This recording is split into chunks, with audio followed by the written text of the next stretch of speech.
অকমান্য লোক নিৰ্মাণ বিভাগ ইতিমধ্যে লোক নিৰ্মাণ বিভাগৰ চৰম গাফিলতিত চৰাইদেউ জিলাত বিশেষকৈ লোক নিৰ্মাণ বিভাগৰ চৰম গাফিলতিত দুৰ্ভোগ ভুগিছে স্থানীয় জনতাই। আৰু মই এতিয়া উপস্থিত আছোঁ যি চৰাইদেউ জিলাৰ সদৰ সোণাৰী কাষৰীয়া ৰজাপুখুৰী অঞ্চলৰ ৰজাপুখুৰীক মাজেৰে যোৱা যি ঐতিহাসিক ধুদুৱালি সোণাৰীৰ পৰা নামৰূপ সংযোগী ধুদুৱালি এটা অংশ ইতিমধ্যে জৰাজীৰ্ণ হৈ পৰিছে। মই সামগ্ৰিক দৃশ্য দেখুৱাবলৈ ভিডিঅ' জানিছোঁ অনুৰোধ জনাইছোঁ। এয়া হৈছে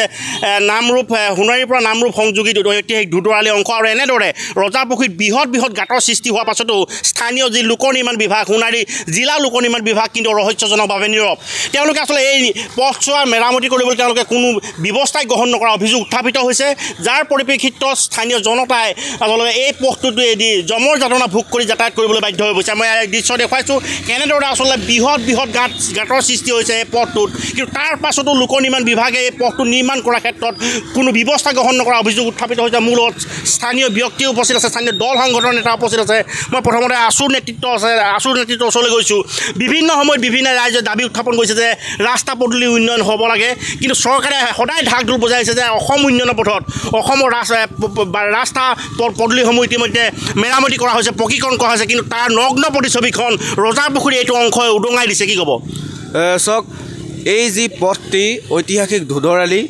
এই ধুদৰালি মেৰামতি কৰাৰ বাবে আমি ছাত্ৰ সন্থাই বিভিন্ন সময়ত দাবী পত্ৰ দিছোঁ, স্মাৰক পত্ৰ দিছোঁ, কিন্তু তৎসত্ত্বেও কিন্তু এই সোণাৰীৰ পৰা নামৰূপলৈকে যিডোখৰ অংশ এইডোখৰ কিন্তু বৰ্তমানলৈকে মেৰামতি হোৱা নাই, যাৰ কাৰণে আজি ৰাইজে জীয়াতো ভুগিব লগা হৈছে, তেওঁলোকে জমৰ যাতনা ভুগিব লগা হৈছে। আৰু আপোনালোকে যদি চাবলৈ যায় এই ৰজাপুখুৰীতে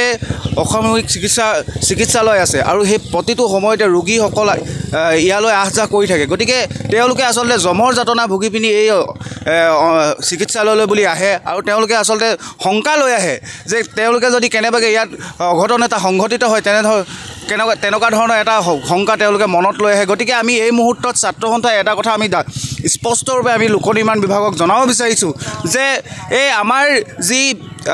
সোণাৰীৰ পৰা নামৰূপলৈকে যিডোখৰ অংশ আছে তেওঁলোকে যাতে অতি শীঘ্ৰে মেৰামতি কৰি আমাৰ এই স্থানীয় ৰাইজক তথা ইয়াৰ যিসমূহ ৰাইজ আছে ৰাইজক যাতে অতি সোনকালে যাতে এইডোখৰ মেৰামতি কৰি তেওঁলোকক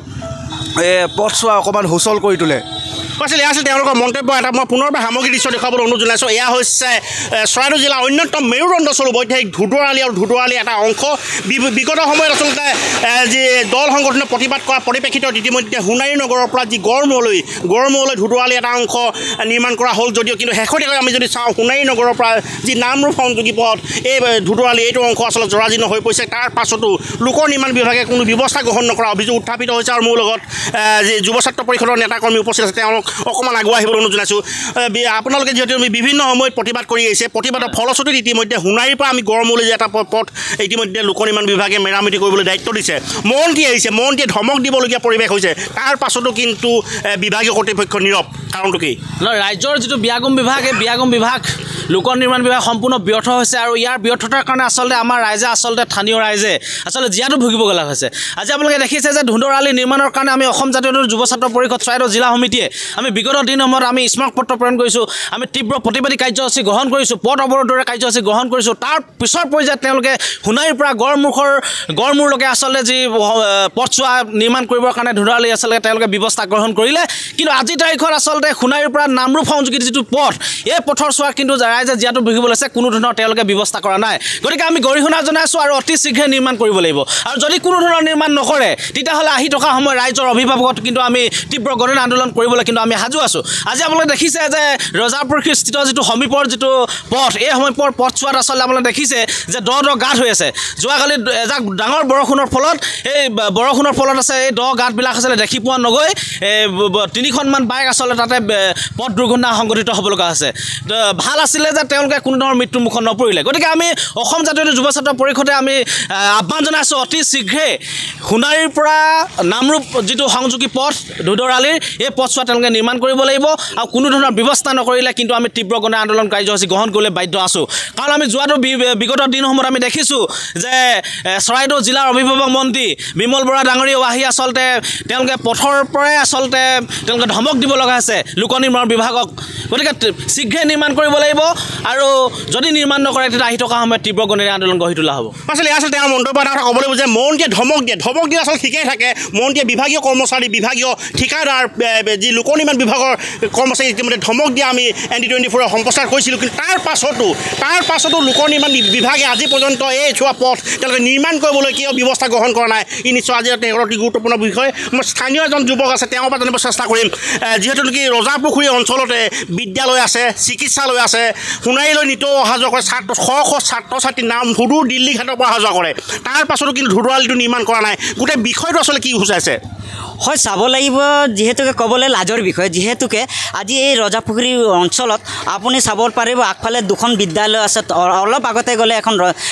মেডিকেল আছে আৰু এই যে এই ৰাস্তাটো আপোনালোক দেখিছে এই ৰাস্তাটো হৈছে মেইন ৰোড এই যে মেইন ৰোড আহোঁতে আমাৰ যিখিনি ষ্টুডেণ্টছ আছে জৰাজীৰ্ণ অৱস্থাত যিহেতু ভুগিবলগীয়া আছে যিহেতুকে আহা যিকেইটা আৰু আপোনাৰ ওচৰতে চাব পাৰিব যিহেতু নলা নৰ্দমাখিনি বনাই দিয়া নাই আজি মই দুখিব বিচাৰিছোঁ আমাৰ যিটো স্থানীয় পৌৰসভা এলেকাৰ আণ্ডাৰতো পৰিছে যদি বা পৌৰসভা অলপ এইখিনি যদি নলা নৰ্দমাখিনি যদি বনাই দিয়ে আজি এই জৰাজীৰ্ণ অৱস্থাটো নহ'লে হয় যে এইটো কাৰণে হৈছে যিহেতু তেওঁলোকৰ এটা গাফিলতি মই দেখি পাইছোঁ যিহেতু যদি নলাটো বনাই দিয়া হ'ল আজি ইয়াত পানীটো ষ্টক নহয় ষ্টক নোহোৱাৰ লগে লগে আমাৰ ৰাস্তা ঠিক থাকিব নহয় জানো গতিকে মই স্থানীয় হিচাপে মই অনুৰোধ জনাব বিচাৰিম আৰু এটা বৰ লাজৰ বিষয় যিহেতু চৰাইদেউ জিলা বুলি কৈ দিয়ে দুটা সমষ্টি আছে ক্ষমা কৰিব দুটা আছে আমাৰ যিটো চৰাইদেউ বুলি কৈ দিলে সোণাৰী সমষ্টি আমাৰ মৰা সমষ্টি কিন্তু এজন মন্ত্ৰী থকা স্বত্তেও আৰু লগতে আমাৰ স্থানীয় বিধায়ক আছে আৰু এটা লাজৰ বিষয় যিহেতুকে আমাৰ সাংসদজন আমি ৰাইজে ভোট দি পেলাই জিকালে কিন্তু সাংসদৰ আজি নেঙুৰো চাবলৈ পোৱা নাই বৰ লাজৰ বিষয় গতিকে আমি যিটো চৰকাৰ আছে বিজেপি চৰকাৰ আমি আহ্বান জনাইছোঁ আমি MLA বিধায়কক আমি আহ্বান জনাইছোঁ যাতে অতি সোনকালে আমাৰ এই ৰাস্তাটো মেৰামতি কৰি ৰাইজৰ সুবিধা কৰিবলৈ কাৰণে মই জনসাধাৰণ হৈ পেলাই আহ্বান জনাইছোঁ ধন্যবাদ হয় আচলতে তেওঁ মন্তব্য আমাৰ পুনৰ সামগ্ৰী দৃশ্য দেখুৱাবলৈ অনুৰোধ জনাইছোঁ এয়া হৈছে সোণাৰীৰ পৰা নামৰূপ সংযোগী ঐতিহাসিক ধুদৰালি এটা অংশ আৰু এনেদৰে জৰাজীৰ্ণ হৈ পৰা পাছতো বিভাগীয় কৰ্তৃপক্ষ যি মন্ত্ৰীয়ে হওক বিধায়কে হওক সাংসদে হওক আচলতে এই পথছোৱা মেৰামতি কৰিবলৈ লোক নিৰ্মাণ বিভাগক বাধ্য কৰিব নোৱাৰা বিষয়টো আচলতে যি মন্ত্ৰী বা বিধায়কে হওক তেওঁলোকৰ দুৰ্বলতা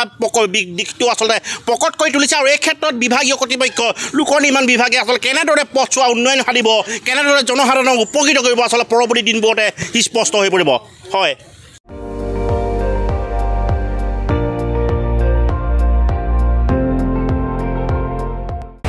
আপুনি চাই আছে ND24